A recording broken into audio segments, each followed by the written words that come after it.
Could it be this one? Or could it be this one? Let's try to understand. Of course, the Virgin Mary is the most beautiful woman that have ever lived in Israel. Why? Because the Virgin Mary is simply the woman chosen by God to give birth to God incarnate.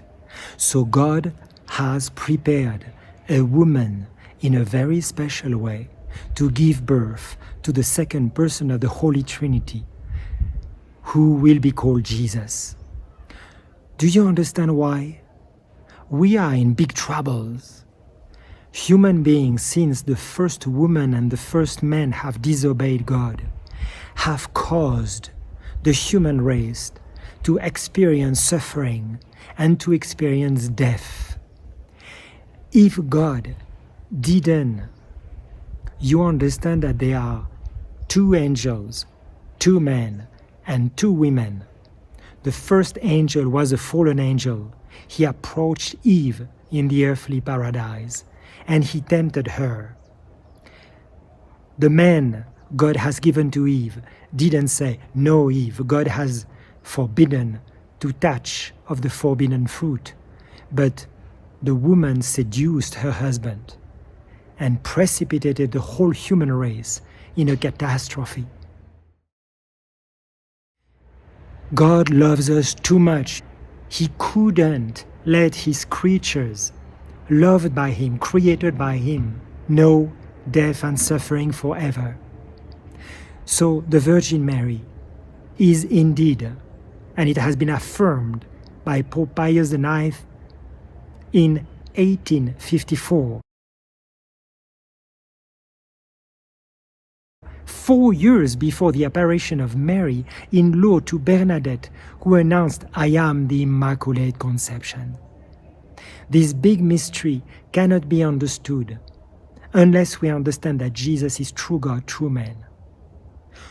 For Jesus to be incarnated, to possess the two natures, true human nature and true divine nature, with the unity of the two natures being realized in the divine person of the eternal Son.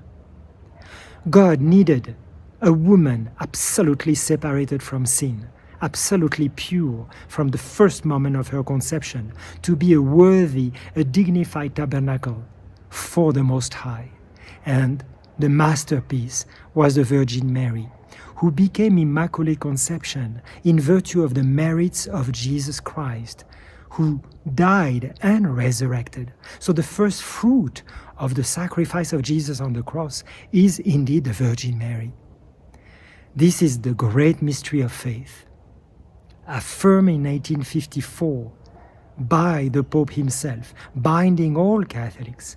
And 4 years later, the Virgin Mary, after respecting the authority of the Pope, given by Jesus to him, "Peter, you are Peter, and on this rock I will build my church," she appeared to Bernadette and revealed her name after a few apparitions. "I am the Immaculate Conception," confirming what the Catholic Church had affirmed as truth, binding all of us. This is a great mystery of hope, because you know what? During this time of Advent, we need to receive this mystery and to discover that the vocation of Mary to be immaculate, of course, is immaculate from her conception, so that's a unique privilege.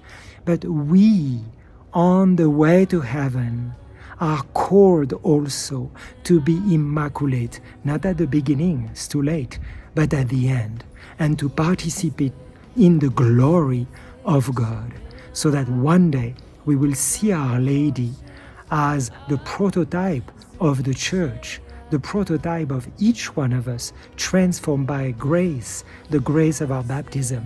What a mystery of hope. Let us give to God an immense thank you, and to the Virgin Mary too, for having said yes. Let us live this time of Advent in the light, not only of the first Advent, but of the final Advent, when Jesus will come back at the parousia to transform the whole world and each one of us into His glory, so that we can see Him face to face in eternal joy. This is our hope. Have a happy Advent and blessed Christmas.